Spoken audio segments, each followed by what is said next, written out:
Hello, this is Andy from the Engineers Academy, and in this video series we're going to be looking at worked solutions to the Unit 1 Engineering Principles exam, which will be sat by students studying BTEC Level 3 Nationals in Engineering. Now, the document that we're going to be referring to today are the sample assessment materials that are or have previously been provided on the edXcel website, and the document that we're going to be referring to in particular is Issue 1 of the sample assessment materials. Question 11 states the following. Inclined planes are used in engineering because they reduce the force required to raise loads. The coefficient of kinetic friction of the inclined plane is 0.4 and the maximum torque of the motor is 12 Newton meters. The diagram shows an 8 kilogram load being raised using an inclined plane and an induction motor. So we're given some data there in the question, and we'll just make a note of that data. First of all, we have the coefficient of friction of 0.4. Now the symbol we use for coefficient of friction is mu, and we have a value of 0.4. Next, it tells us that the maximum torque that the motor can supply is 12 Newton meters. And it also tells us that the mass that's being raised is 8 kilograms. We have a diagram of the arrangement, and then the question states, calculate the speed the motor must rotate in RPM to raise the load if it travels up the inclined plane with a velocity of 0.8 meters per second. So let's also make a note of our velocity, 0.8 meters per second. Now, in my opinion, this is one of the more complicated questions because it requires us to recall quite a lot of theory and a number of different equations. Now, the first equation that it requires us to recall is that power is force times velocity. And that equation will be used to determine the power required to move the object up the slope.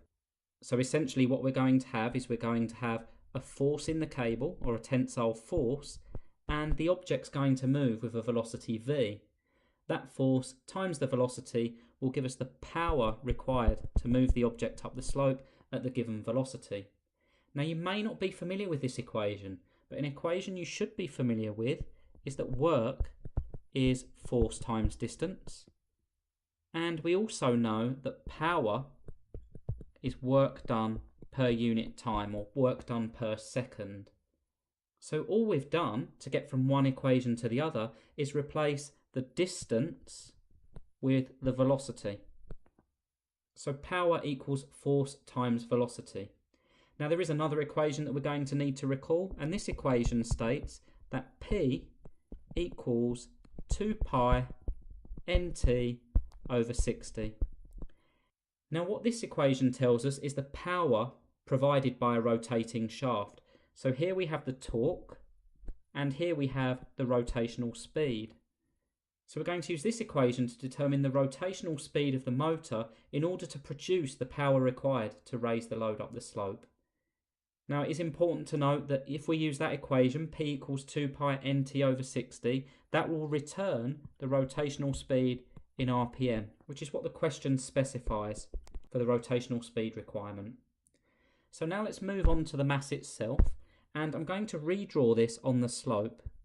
So rather than at the bottom of the slope, our mass now is on the slope. And what we have when we have a mass on a slope is we have a weight that acts downwards. Now, that weight that acts downwards is going to have a component down the slope and a component perpendicular to the slope. Now, the easiest way to approach these types of questions when we have an inclined plane is to adjust our x and y axis, and we adjust them so that they're in line with the plane. So we have an x direction and we have a y direction adjusted to suit our plane. Now, for this question, what we need to do is resolve the forces in the x direction. And more specifically, we need to determine the force required to move the object up the slope.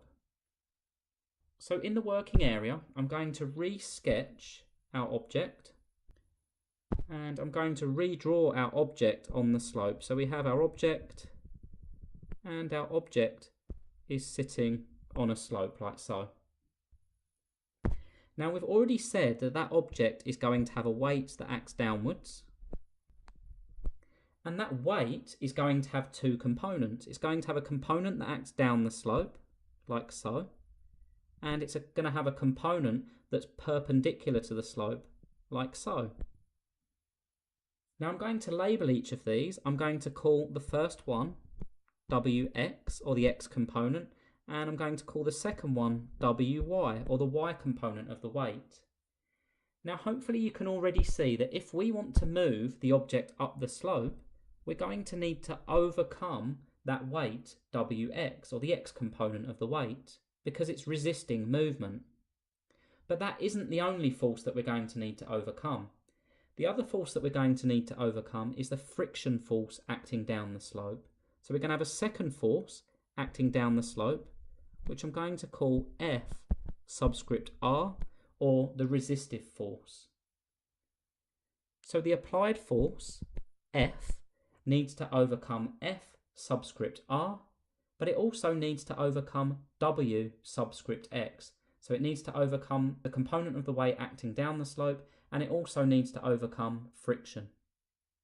Well, friction, F subscript R, is going to be the coefficient of friction times the normal reaction.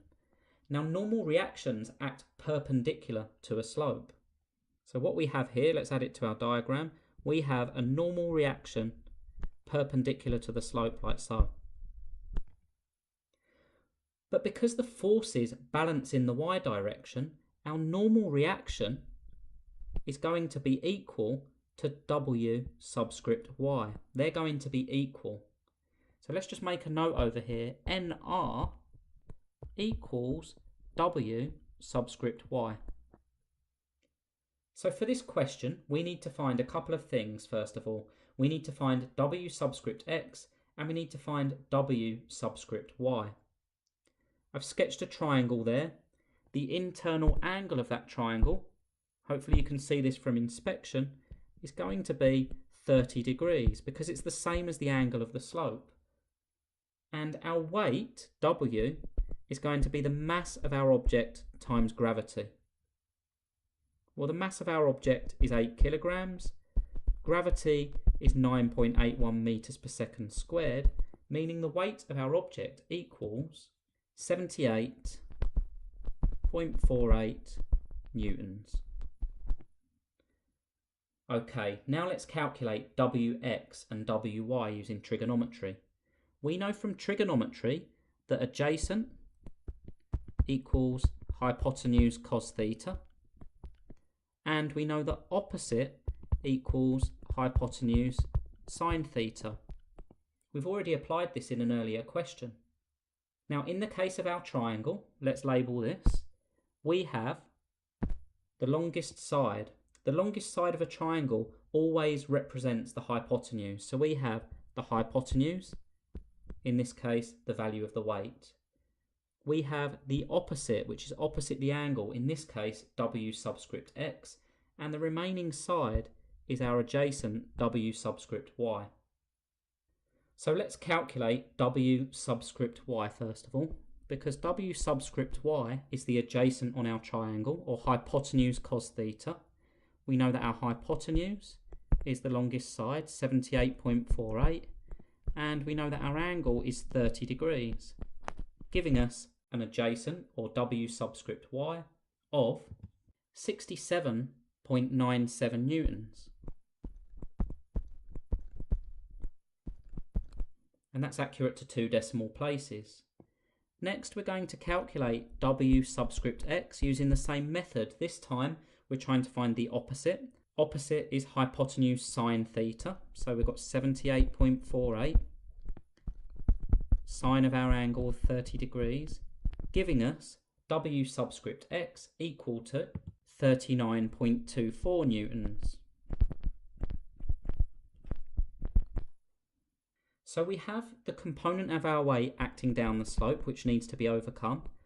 But now we need to calculate our resistive force, or our friction force. And we said that our resistive force up the top here is mu times the normal reaction. But we also said that our normal reaction was the same as W subscript y. So now we can write F subscript R, the thing we're trying to find, equals mu, which was given in the question, 0.4, times our normal reaction, which is W subscript Y, 67.97, giving us a resistive force equal to 27.19 newtons.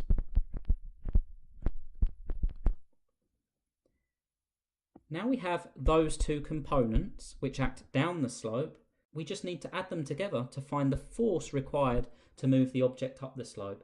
The key thing here is that the forces up and down the slope must balance because the object isn't accelerating. The net force is 0 because it's moving with a constant velocity of 0.8 meters per second, as specified in the question. So let's calculate that force now. F equals Fr, the resistive force, plus the component of the weight acting down the slope. And what we get is as follows.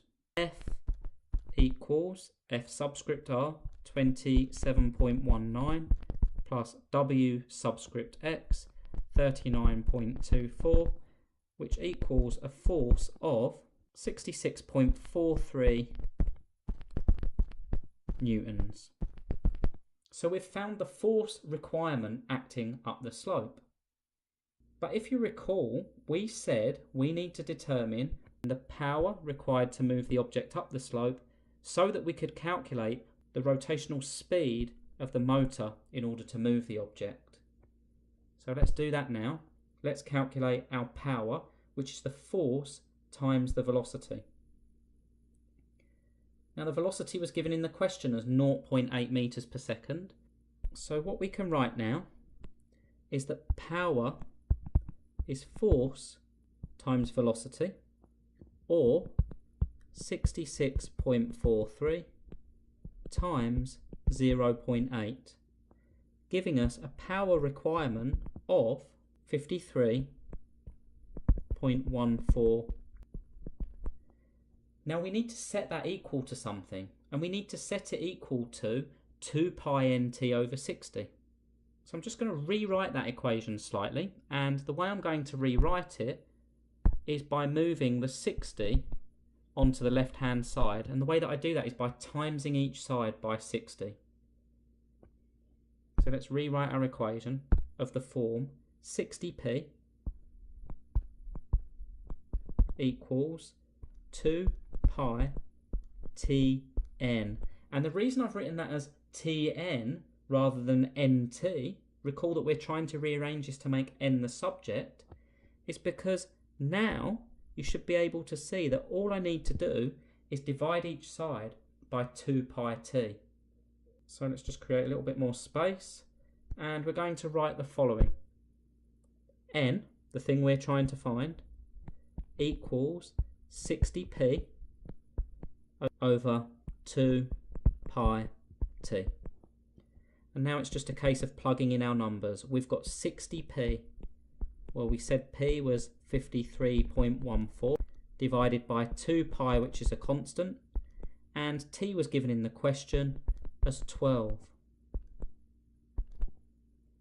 And finally, if we run that through our calculators, we get a rotational speed in RPM of 60 times 53.14 over 2 pi times 12. And that equals 42.3 RPM. And that there is accurate to 1 decimal place. As I mentioned at the start, I appreciate there's a lot of work involved there, but that's why this particular question has been allocated a total of 7 marks.